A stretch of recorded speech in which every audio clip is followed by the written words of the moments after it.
اتنا تو آپ سوچیں کہ بھئی میں میرا مقصد کیا ہے؟ پھر سب کچھ میرے لیے ہے تو میں کس کے لیے ہوں؟ تو یہ تو کوئی تک نہیں ہے کہ مجھے تو اللہ تعالیٰ نے دنیا کے لیے بنایا، میں نے تو دنیا کمانی ہے۔ افسوس سے ہی میں کہہ رہا ہوں کہ ہماری سمجھ بس صرف دنیا تک ہے۔ ہر ٹین ایج والا جو ہے بس دنیا کی فکر میں ہے، مستقبل، دنیا کو اس نے مستقبل قرار دے دیا۔ میں نے کچھ بننا ہے، گدھے بن جاؤ تم۔ اللہ اکبر اللہ اکبر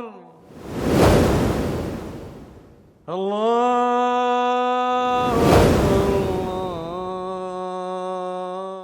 اعوذ باللہ من الشیطان الرجیم، بسم اللہ الرحمن الرحیم۔ اللہم صلی علی سیدنا محمد وعلی آل سیدنا محمد بعدد کل ذرۃ مئۃ الف الف مرۃ۔ سامعین و ناظرین کرام، السلام علیکم ورحمۃ اللہ وبرکاتہ۔ آج کا ہمارا موضوع یہ ہے کہ زندگی کی حقیقت۔ گزشتہ نشست بھی میں اسی پر بات کر رہا تھا۔ دیکھیں، زندگی کو جاننا بہت زیادہ ضروری ہے۔ دنیا میں دیکھیں، یہ بڑی عام مثال ہے۔ ہم جو بھی کام کرتے ہیں تو اس کی پہلے تو ضرورت محسوس کرتے ہیں، پھر وہ کام کرتے ہیں، پھر اس کام کے لیے جو چیز چاہیے اس کی ضرورت۔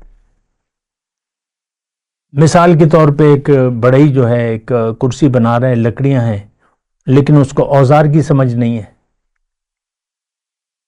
اس کا استعمال بھی نہیں آتا، تو کیا وہ کرسی بنا لے گا؟ یا ایک خاتون یا باورچی کوئی ہنڈیا پکا رہا ہے، کوئی ڈش پکا رہا ہے، سارے مسالے موجود ہیں لیکن اس کو پتہ ہی نہیں ہے طریقہ، تو کیا وہ ڈش بنا لے گا؟ یا مسالے پڑے ہیں، اس کو امتیاز ہی نہیں ہے کہ مرچ کیا ہے اور نمک کیا ہے اور چینی کیا ہے، وہ چینی کے بجائے نمک ڈال دیتا ہے، نمک کی بجائے چینی ڈال دیتا ہے، پتہ ہی نہیں ہے۔ یہ میں ایسی مثالیں دے رہا ہوں کہ اسی طرح ہماری زندگی ہے۔ ایک تو دیکھیں، اس میں جو اہم بات یہ ہے کہ یہ سب کچھ اللہ تعالیٰ نے ہمیں بیکار نہیں بنایا ہے۔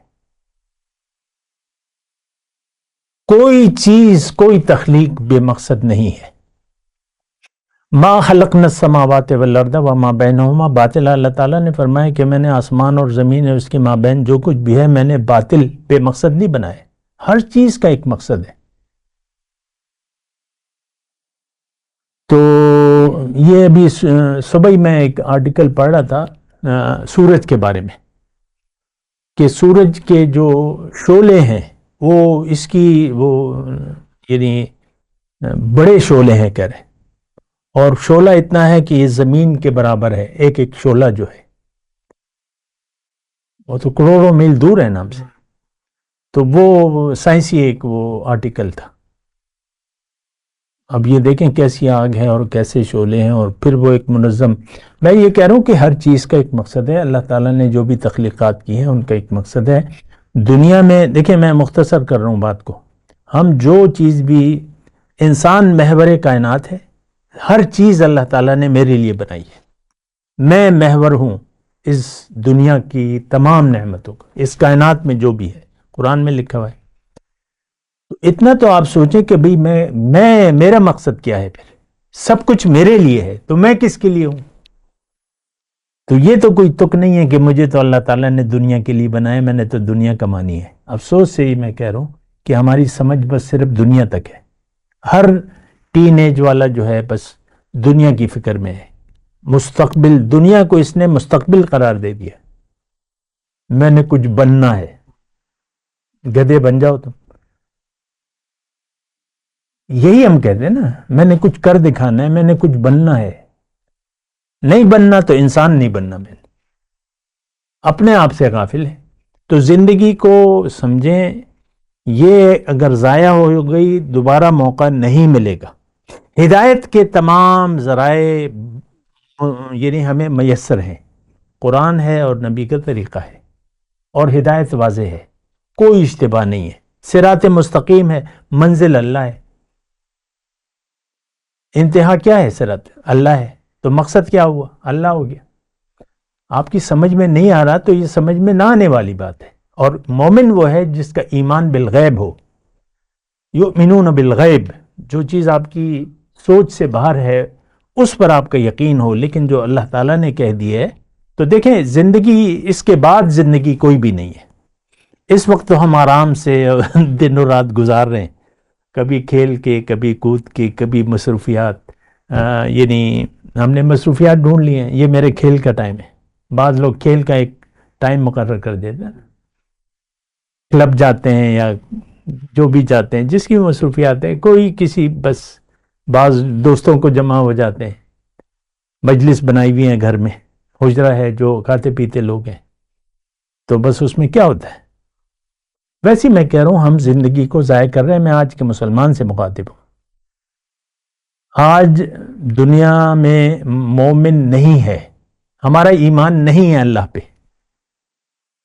اللہ پہ ایمان کا مطلب یہ ہے کہ آپ کو پتا ہو کہ آپ کون ہیں اور کس لیے ہیں اور آپ کی منزل کیا ہے. آپ کو یہ پتہ ہی نہیں ہے تو ایمان کہاں سے آ گیا آپ کا؟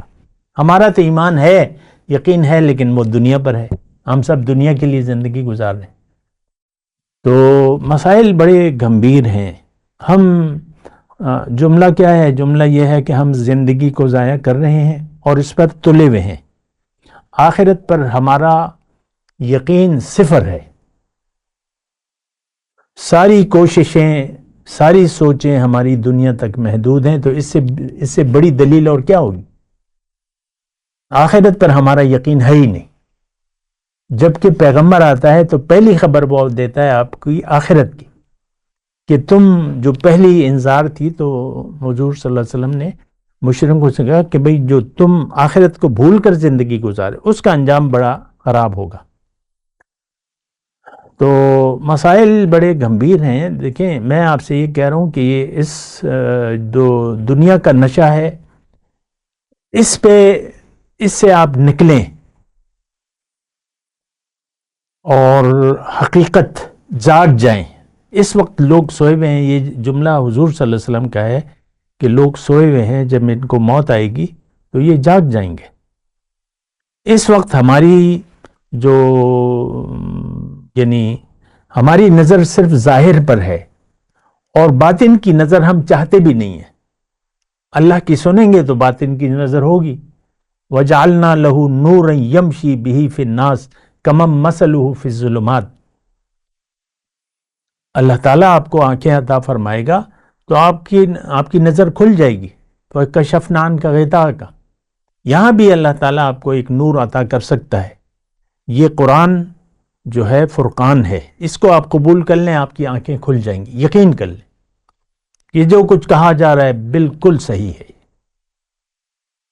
میرا ایمان ہے اور بس یہی صحیح ہے، اور جو کچھ بھی ہے وہ صحیح نہیں ہے. اس کے مقابلے میں جو کچھ بھی ہے وہ تو ہم وہ اللہ تعالیٰ نے ہمارے بارے میں فرمایا نا کہ یعلمون ظاہرا من الحیات الدنیا وہم عن الآخرۃ غافلون. یہ لوگ دنیا کے ظاہر پر کے بارے میں تو جانتے ہیں لیکن آخرت سے غافل ہیں. آخرت کیا ہے؟ حقیقت ہے. وہ اس وقت جو ہم نے یعنی جس جسم میں رہ رہے ہیں یہ تو حقیقت نہیں ہے، اور ہمیں سب سے پہلے تو اپنے جسم کا وہ ہے دھوکہ لگا ہوا ہے. آپ بچے کو 3 سال کا بچہ ہو یا اس طرح نا جو بات کر سک رہا ہے، تو آپ کیا اس کو اس کی حقیقت اگر بتائیں تو اس کی سمجھ میں آ جائے گی؟ 3 سال کا بچہ جو کھیل رہا ہے اور وہ اپنے دھن میں مگن ہے. ایک دھن ہوتی ہے نا بچوں کی، کھیل کی، کھیلنا ہے یا جو بھی ہے. تو وہی سمجھ انسان بوڑھا ہو جاتا ہے تو اس کو یہ باتیں سمجھ میں نہیں آتی. زندگی کو وہ نہ جانتا ہے نہ جاننا چاہتا ہے، اور ایک دھوکے میں مبتلا ہوتا ہے ظاہر کے. میں عورت ہوں، میں مرد ہوں، میں بوڑھا ہوں، میں جوان ہوں، اور بس یہ ہے، اور بس اب تو چل چلاؤ کا وقت ہے. بعض اوقات ایسی ہوتی ہیں. اور بس بچوں کو بھی اپنے والدین کی زندگی کی فکر ہوتی ہے. اللہ آپ کو میری زندگی بھی لگا دے، اور یہ سارا ایک دھوکے کا ماحول ہے. تو مسائل جو ہے بڑے گمبھیر ہیں اور اس وقت ضرورت ہے ہمیں ہوش میں آنے کی. آج دنیا میں مومن چونکہ نہیں ہے تو باطل کی حکومت ہے. نہ اس کی جماعت ہے، نہ مومن ہے، نہ اس کی حکومت ہے. نہ اس کا کوئی امیر ہے. تو اسلام تو ایک جماعت کا مذہب ہے. لا اسلام الا بالجماع ولا جماعت الا بالامیر ولا امیر الا بالتاء. حضرت عمر کا مقولہ ہے. تو امیر کی آپ دیکھیں، امیر حضور صلی اللہ علیہ وسلم جب پردہ فرما گئے تو جنازہ بعد میں ہوا، پہلے امیر کا تعین ہوا. اتنا ضروری ہے وہ. اور جو بھی وہ حالات ہیں ان کی زندگی کے، انہوں نے اپنی زندگی میں مطلب اشارہ دے دیا تھا کہ امیر کون ہوگا، جو امامت کا کہہ کے فرما کے گئے نا. تو آج امیر نہیں ہے، مومن جماعت نہیں ہے تو امیر کہاں سے ہوگا؟ تو یہ بڑے مسائل ہیں. اس وقت ہم 8 ارب جتنے بھی آبادی ہے ایک پیج پر ہیں. نہ کوئی ہندو ہے، نہ عیسائی ہے، نہ یہودی ہے، نہ مسلمان ہے. سب دنیا دار ہیں، صرف ناموں کا فرق ہے. کسی کا نام ابھیشیک ہے تو کسی کا نام عبد الرحمن ہے، تو کسی کا عیسائیوں کا نام ہے، کسی کو یہودیوں کا نام ہے. اسی طرح ہوتے ہیں ناموں کا فرق ہے. دین ایک ہے اور وہ دنیا. وآخر دعوانا الحمدللہ رب العالمین. السلام علیکم ورحمۃ اللہ وبرکاتہ. مولایا صلی وسلم دائما ابدا علی حبیبک خیر الخلق کلہم.